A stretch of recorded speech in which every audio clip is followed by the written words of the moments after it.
Hi good morning. ഇന്ന് നമ്മൾ ഉണ്ടാക്കാൻ പോകുന്ന ഒരു മധുരമുള്ളൊരു സ്നാക്കാണ്. കുട്ടികൾക്കും വലിയവർക്കും എല്ലാവർക്കും വളരെയധികം ഇഷ്ടപ്പെടുന്ന ഒരു സ്നാക്കാണ്. നമ്മുടെ വീട്ടിൽ നമ്മുടെ ഏത്തപ്പഴം പഴുത്ത് കറുത്തു തുടങ്ങിയിട്ടുണ്ടെങ്കിൽ നിങ്ങൾ ഉറപ്പായിട്ടും വേസ്റ്റ് ആക്കാതെ ഈ ഒരു സ്നാക്ക് ഉണ്ടാക്കും. നമ്മുടെ സ്വീറ്റ് ബനാന സ്നാക്ക്. ഇതിൽ ചേർക്കുന്ന കാര്യങ്ങളൊക്കെ നിങ്ങൾ ഇൻഗ്രീഡിയൻസിൽ കണ്ടോളൂ. അപ്പോൾ നമുക്ക് എങ്ങനെയാണ് നമ്മുടെ ഈ ഒരു ഏത്തപ്പഴം കൊണ്ടുള്ള സ്വീറ്റ് ബനാന സ്നാക്ക് തയ്യാറാക്കുന്നത് നോക്കാം. നമുക്ക് നമ്മുടെ ഇൻഗ്രീഡിയൻസ് നോക്കാം. ഞാനിപ്പോൾ 5 ഏത്തപ്പഴം നന്നായിട്ട് വേവിച്ചെടുത്തിട്ടുണ്ട്. ഇത് ഇളം ചൂടോടുകൂടി ഉടച്ചെടുക്കണം, മിക്സിയിൽ അരച്ചെടുക്കരുത്. നമ്മളൊരു പൊട്ടറ്റോ മാഷറോ അല്ലെങ്കിൽ ഒരു ഫോർക്കോ യൂസ് ചെയ്തിട്ട് ഉടച്ചെടുക്കണം. ഇതിൻ്റെ പുറമേയുള്ള നാരുകളുണ്ടല്ലോ, തൊലിയോടുകൂടി ചേർന്ന് വരുന്ന ആ നാരുകൾ മാറ്റിയിട്ട് നന്നായിട്ടൊന്ന് ഉടച്ചെടുക്കുക. ഈ 5 പഴത്തിന് വേണ്ട ഇൻഗ്രീഡിയൻസ് ആണ് ഞാൻ ബാക്കിയുള്ളത് പറയുന്നത്. പൊടികളുടെ അളവ് വ്യത്യാസം വരാം. എന്താണെന്ന് വെച്ചിട്ടുണ്ടെങ്കിൽ നമ്മുടെ പഴത്തിൻ്റെ വാട്ടർ കണ്ടന്റ് അനുസരിച്ച് പൊടികളുടെ അളവിൽ വ്യത്യാസം വരാം. അപ്പോൾ ബാക്കി എന്തൊക്കെയാണെന്ന് പറയാം. 1.25 കപ്പ് മൈദപ്പൊടിയും 1.25 കപ്പ് ഇടിയപ്പത്തിൻ്റെ പാകത്തിലുള്ള പൊടി, നമ്മുടെ അരിപ്പൊടി, നൈസായിട്ടുള്ള പത്തിരിയുടെ ഇടിയപ്പത്തിൻ്റെയൊക്കെ പാകത്തിലുള്ള അരിപ്പൊടി എടുത്ത് വെച്ചിട്ടുണ്ട്. 1 കപ്പ് തേങ്ങ ചിരവിയത് എടുത്ത് വെച്ചിട്ടുണ്ട്.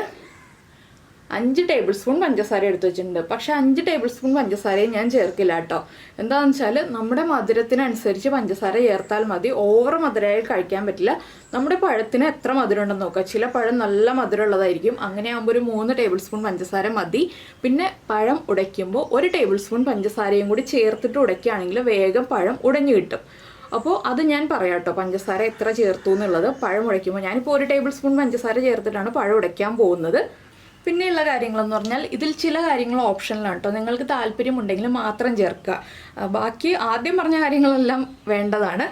ഇതിൽ ഞാനിപ്പോൾ കുറച്ച് കാഷ്നട്ട് എടുത്ത് വെച്ചിട്ടുണ്ട്. കാഷ്നട്ട് ഉണ്ടെങ്കിൽ ചേർക്കാം, കാഷ്നട്ടോ ആൽമണ്ട്സോ ചേർക്കാം.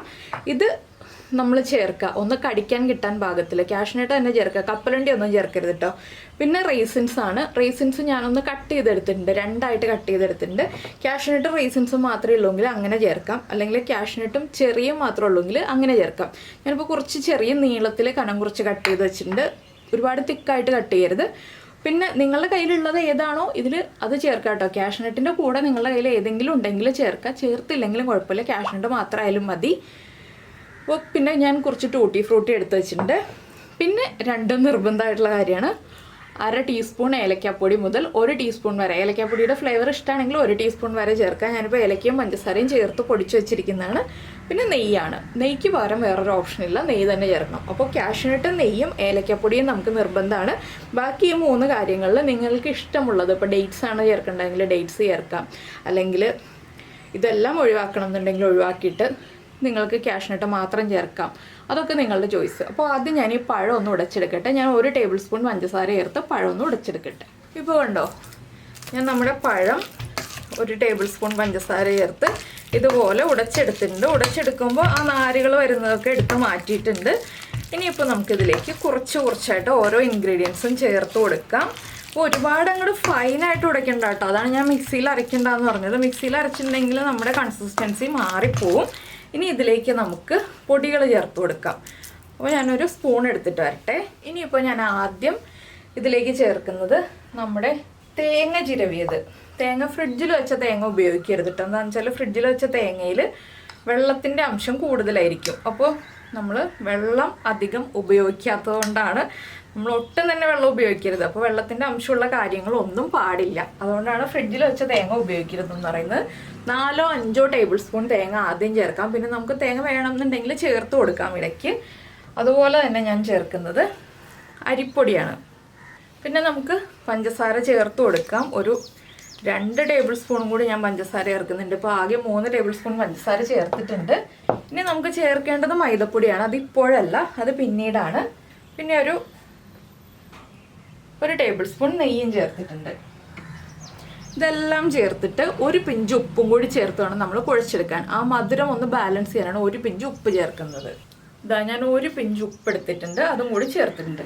ഇനി ഇതെല്ലാം ചേർത്ത് നമുക്ക് നന്നായിട്ട് കൈകൊണ്ട് തന്നെ ഒന്ന് കുഴച്ചെടുക്കാൻ നമ്മൾ കുറച്ച് വലിയ ഇതുപോലെയുള്ള ഒരു പാത്രം എടുക്കുക കേട്ടോ.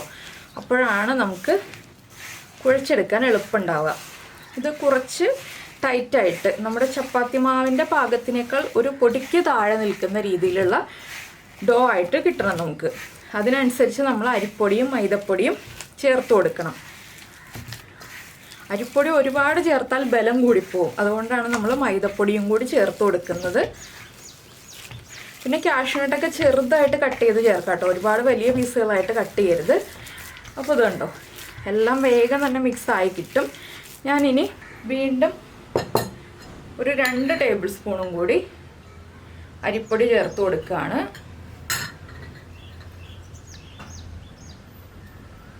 ഞാൻ എടുത്തു വെച്ചിരിക്കുന്ന അരിപ്പൊടി മുഴുവൻ വേണ്ടി വരും കേട്ടോ ഈ ഒരു പഴത്തിൻ്റെ അളവിലേക്ക്. 5 പഴത്തിൻ്റെ അളവിലേക്കുള്ള കാര്യങ്ങളാണ് പറയുന്നത്.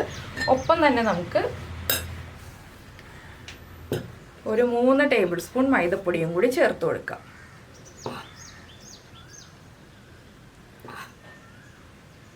ലാസ്റ്റ് നമ്മൾ മിക്സിൻ്റെ മധുരം ഒന്ന് നോക്കണം, നോക്കിയിട്ട് വേണം ഫ്രൈ ചെയ്തെടുക്കാനായിട്ട്. എന്താണെന്ന് വെച്ചാൽ നമ്മൾ മിക്സിൻ്റെ മധുരം ഒരു പൊടിക്ക് കൂട്ടിയിടുക, അപ്പോഴേ ഫ്രൈ ചെയ്ത് കഴിയുമ്പോൾ മധുരം കറക്റ്റ് ആവുള്ളൂ. അപ്പോൾ ഈ ഒരു കൺസിസ്റ്റൻസി ആയി വരുമ്പോൾ നമുക്കിതിലേക്ക് നമുക്ക് ചേർക്കാനുള്ള നമ്മുടെ ഇൻഗ്രീഡിയൻസ്, ചെറി, അതുപോലെ തന്നെ നമ്മൾ എടുത്തു വച്ചിരിക്കുന്ന എല്ലാ കാര്യങ്ങളും. ഞാൻ കാഷ്യൂനട്ട് ഇതുപോലെ ചെറുതായിട്ട് കട്ട് ചെയ്ത് വെച്ചിട്ടുണ്ട്. നമ്മുടെ ടൂട്ടി ഫ്രൂട്ടി, അതുപോലെ തന്നെ നമ്മുടെ റൈസിൻസ്, പിന്നെ ഒരു 3/4 ടീസ്പൂൺ ഏലക്കപ്പൊടി, വീണ്ടും ഒരു 2 ടീസ്പൂൺ നെയ്യും കൂടി ഒഴിക്കുന്നുണ്ട്. ഇനി ഇതെല്ലാം ചേർത്ത് നന്നായിട്ട് കുഴച്ചെടുക്കണം നമുക്ക്. ഇനിയിപ്പോൾ ഞാനൊന്ന് നന്നായിട്ട് കുഴച്ചെടുക്കട്ടെ. ഇതാ നമ്മുടെ മിക്സ് കുഴച്ച് റെഡിയാക്കി വെച്ചിട്ടുണ്ട്. നമ്മൾ എടുത്ത് ഒരു മീഡിയം വലിപ്പമുള്ള നാരങ്ങയുടെ, മീഡിയം അത്യാവശ്യം വലിപ്പമുള്ള നാരങ്ങയുടെ വലിപ്പത്തിൽ ഉരുട്ടുമ്പോൾ നന്നായിട്ട് നമുക്ക് ഉരുട്ടിയെടുക്കാൻ പറ്റണം. ഇതാണ് നമ്മുടെ മിക്സ് കുഴച്ചെടുക്കുമ്പോഴുള്ള ഭാഗം. ഇതുപോലെ നമുക്ക് ഉരുട്ടിയെടുക്കാൻ പറ്റണം. അപ്പോൾ ഇനി നിങ്ങൾ ചെയ്യേണ്ട കാര്യം എന്താണെന്ന് വെച്ചാൽ ഇതുപോലെ കുറച്ച് പരന്നൊരു പാത്രത്തിൽ കുറച്ച് അരിപ്പൊടി എടുത്ത് വയ്ക്കുക. നമ്മൾ നേരത്തെ എടുത്ത അരിപ്പൊടിയുടെ ബാക്കി ഉണ്ടാവും, അത് എടുത്ത് വയ്ക്കുക. ഞാനിപ്പോൾ ആ അരിപ്പൊടി മുഴുവൻ ചേർത്തു. മൈദപ്പൊടി ഞാൻ പറഞ്ഞല്ലോ 3 ടേബിൾ സ്പൂണേ ചേർത്തിട്ടുള്ളൂ. അപ്പോൾ ഇതുപോലെ കുറച്ച് അരിപ്പൊടി എടുത്ത് പ്ലേറ്റിൽ വെച്ചിട്ട് നമ്മുടെ ഇടത് കൈ ഉണ്ടല്ലോ, വലത് കൈയിൽ ബോളാണ്, ഇടത് കൈ ഒന്ന് ഈ അരിപ്പൊടിയിലൊന്ന് ഡിപ്പ് ചെയ്യുക. അതിനുശേഷം കയ്യിലേക്ക് ഈ ബോൾ വെച്ചിട്ട് വലത് കൈയും ഒന്ന് ഈ അരിപ്പൊടിയിൽ ഡിപ്പ് ചെയ്യുക. അതിനുശേഷം ഇങ്ങനെ ഒന്ന് പ്രസ് ചെയ്ത് പരത്തിയെടുക്കുക. ഒരുപാട് തിന്നായിട്ടും അല്ല, ഒരുപാട് തിക്കായിട്ടും അല്ല, ചെറിയൊരു കനത്തിൽ, നമ്മുടെ എന്താ പറയുക, കട്ട്ലറ്റിൻ്റെ ഒക്കെ ഒരു ഏകദേശ തിക്നെസ് ഇത് കണ്ടോ, ഇതുപോലെ ഒന്ന് പരത്തിയെടുക്കുക. ഈ മിക്സ് നമ്മൾ ഫ്രിഡ്ജിലൊന്നും വയ്ക്കരുത് കേട്ടോ. റെഡിയാക്കിയിട്ട് ഞാനിങ്ങനെ കുറച്ച് അരിപ്പൊടി ഒന്ന് മുകളിൽ കൂടി ഇട്ട് കൊടുക്കുന്നുണ്ട്. ഒരുപാട് വേണ്ട, ചെറുതായിട്ടൊന്ന് അരിപ്പൊടി തടവി കൊടുക്കുക. കണ്ടോ, ഈ ഒരു ലൈറ്റായിട്ടുള്ളൊരു അരിപ്പൊടിയുടെ കോട്ടിങ് മതി. അരിപ്പൊടി തന്നെ വേണം, മൈദപ്പൊടിയല്ല. ഇത് നമുക്കൊരു പ്ലേറ്റിലേക്ക് വെക്കാം. ഇത്രയേ ഉള്ളൂ, ഇത് പരത്താൻ വലിയ പണിയൊന്നുമില്ല. അപ്പോൾ ഞാൻ ഒരെണ്ണവും കൂടി ഇതുപോലെ റെഡി ആക്കട്ടെ. എനിക്ക് കുറച്ച് കാര്യങ്ങളും കൂടി പറയാനുണ്ട് നിങ്ങളോട്. അപ്പോൾ ആദ്യം നമ്മൾ ഇതുപോലെ കുറച്ച് വലിയ ബോൾ എടുക്കുക. അപ്പോൾ പഞ്ചസാര ഞാൻ വീണ്ടും ചേർത്ത് കൊടുത്തു കേട്ടോ. കുറച്ചുകൂടി മധുരം നോക്കിയിട്ട്, മധുരം കുറവായിരുന്നു, അതുകൊണ്ട് പഞ്ചസാര ചേർത്ത് കൊടുത്തു. ഞാനൊരു 4 ടേബിൾ സ്പൂൺ പഞ്ചസാര ചേർത്തിട്ടുണ്ട് ഇത്രയും പഴത്തിലേക്കായിട്ട്. ഇത്രയും പഴം മാത്രമല്ല, നമ്മുടെ ബാക്കിയുള്ള മിക്സും കൂടി ഉണ്ടല്ലോ, അരിപ്പൊടി, മൈദപ്പൊടി, എല്ലാ ഇൻഗ്രീഡിയൻസിനും കൂടി ചേർത്തിട്ടാണ് ഞാൻ 4 ടേബിൾ സ്പൂൺ പഞ്ചസാര ചേർത്ത് കൊടുത്തത്. പിന്നെ ഇത് നിങ്ങൾക്ക് ഇഷ്ടമുള്ള ഷേപ്പിൽ ഉണ്ടാക്കാം. ആദ്യമേ ബോൾസ് ഉണ്ടാക്കി വെച്ചിട്ട് നമുക്ക് ലാസ്റ്റ് ഇതുപോലെ അരിപ്പൊടിയിലൊന്ന് കോട്ട് ചെയ്തെടുത്താൽ മതി. അരിപ്പൊടിയിലേക്ക് ഡിപ്പ് ചെയ്ത് കോട്ട് ചെയ്തെടുക്കരുത്, അത് മാത്രമേ ശ്രദ്ധിക്കാനുള്ളൂ. അപ്പോൾ ഞാനിതെല്ലാം ഇതുപോലെ ആക്കി വെക്കട്ടെ. അതിന് ശേഷം നമുക്ക് ഒരുമിച്ച് പൊരിച്ചെടുക്കാം. അപ്പോൾ നമ്മൾ നമ്മുടെ ബോൾസൊക്കെ ഉരുട്ടിയെടുത്തതിന് ശേഷം പരത്തി റെഡിയാക്കി വെച്ചിട്ടുണ്ട്. കംപ്ലീറ്റ് പരത്തി കഴിഞ്ഞില്ല കേട്ടോ, ഞാനിങ്ങനെ പരത്തിക്കൊണ്ടിരിക്കുന്നുണ്ട്. അപ്പോൾ ഇനി എണ്ണയൊക്കെ ചൂടാക്കിയിട്ടുണ്ട്. നന്നായിട്ട് എണ്ണ ചൂടാക്കിയതിന് ശേഷം ഫ്ലെയിം കുറച്ച് വെച്ചിട്ട് വേണം നമ്മൾ ഫ്രൈ ചെയ്തെടുക്കാൻ. ഹൈ ഫ്ലെയിമിൽ വെച്ചിട്ട് ഫ്രൈ ചെയ്യരുത്. എണ്ണയുടെ ചൂട് കറക്റ്റ് ആയാലേ നമ്മുടെ മൈദപ്പൊടി അരിപ്പൊടിയൊക്കെ കുക്കായി കിട്ടുള്ളൂ. പഴം മാത്രമല്ലേ നമ്മൾ കുക്ക് ചെയ്തിട്ടുള്ളൂ. അപ്പോൾ ഇത് നമ്മൾ പരത്തി വെച്ചിട്ട് റെസ്റ്റ് ചെയ്യാൻ വെക്കേണ്ട ആവശ്യമൊന്നുമില്ല, നേരെ നമുക്ക് കുക്ക് ചെയ്തെടുക്കാം. അപ്പോൾ ഇനി നമുക്ക് ഫ്രൈ ചെയ്യാം.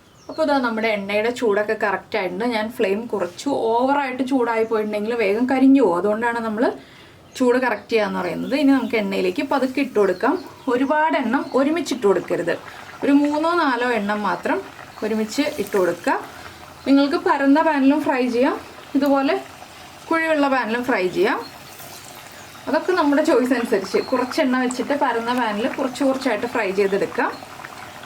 അപ്പോൾ ഞാനിപ്പോൾ ഒരു 3 എണ്ണം ഇട്ടിട്ടുള്ളൂ.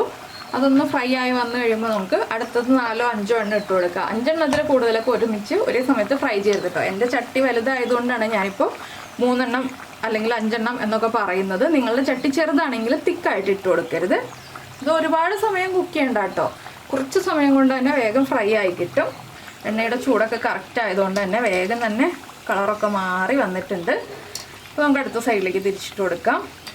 എണ്ണയുടെ ചൂടൊരു ഇമ്പോർട്ടൻ്റ് ആയിട്ടുള്ള കാര്യമാണ്, അല്ലെങ്കിൽ കറക്റ്റ് ആവില്ല. ഇപ്പോൾ നമ്മുടെ ഏത്തപ്പഴത്തിൻ്റെ നല്ലൊരു മണമൊക്കെ വരുന്നുണ്ട്. ആദ്യത്തെ ബാച്ച് ഫ്രൈ ചെയ്ത് കോരി കഴിഞ്ഞിട്ട് ഒരു 1/2 സെക്കൻഡ് സമയം വെയിറ്റ് ചെയ്തിട്ട് വേണം നമ്മൾ അടുത്ത ബാച്ച് ഇട്ട് കൊടുക്കാൻ. എണ്ണയുടെ ചൂടൊന്ന് കറക്റ്റ് ആവാനാണ്. ഏറ്റവും ആദ്യം ഇട്ടതുണ്ടല്ലോ, അത് കറക്റ്റായിട്ട് ഫ്രൈ ആയി വന്നിട്ടുണ്ട്. ഇത് നമുക്ക് എണ്ണയിൽ നിന്ന് മാറ്റാം. കുറച്ച് കഴിയുമ്പോൾ ഒന്നുകൂടി കളർ മാറും. എന്താണെന്ന് വെച്ചാൽ എണ്ണയിൽ നിന്ന് എന്ത് പലഹാരം നമ്മൾ എടുത്ത് മാറ്റിയാലും ഒന്നുകൂടി കളർ മാറും. അപ്പോൾ ഇതുപോലെ ഞാൻ എല്ലാം ഫ്രൈ ചെയ്ത് എടുക്കട്ടെ. അപ്പോൾ നമ്മുടെ സ്നാക്സ് ഒക്കെ ഇതാ റെഡി ആയി കഴിഞ്ഞു. അപ്പോൾ എല്ലാവരും ഈ ഒരു റെസിപ്പി ഇഷ്ടമായെന്നുണ്ടെങ്കിൽ ഒന്ന് ലൈക്ക് ചെയ്യാനും കമൻറ്റ് ചെയ്യാനും മറന്നു പോകരുത്. അതുപോലെ തന്നെ നമ്മുടെ ചാനൽ ആദ്യമായിട്ട് കാണുകയാണ്, നമ്മുടെ വീഡിയോ പ്രസൻറ്റ് ചെയ്യുന്ന രീതിയൊക്കെ ഇഷ്ടമായി എന്നുണ്ടെങ്കിൽ നമ്മുടെ ചാനലൊന്ന് സബ്സ്ക്രൈബ് ചെയ്ത് സപ്പോർട്ട് ചെയ്യണേ. അപ്പോൾ നിങ്ങളെല്ലാവരും വീട്ടിൽ പഴുത്ത ഏത്തപ്പഴം ഉണ്ടെങ്കിൽ ഉടനെ തന്നെ ഒന്ന് ഉണ്ടാക്കി നോക്കൂ. നന്നായിട്ട് ഇഷ്ടപ്പെടും എല്ലാവർക്കും. അപ്പോൾ നമുക്ക് നമ്മുടെ അടുത്ത റെസിപ്പിയുമായിട്ട് അടുത്ത ദിവസം വീണ്ടും കാണാം.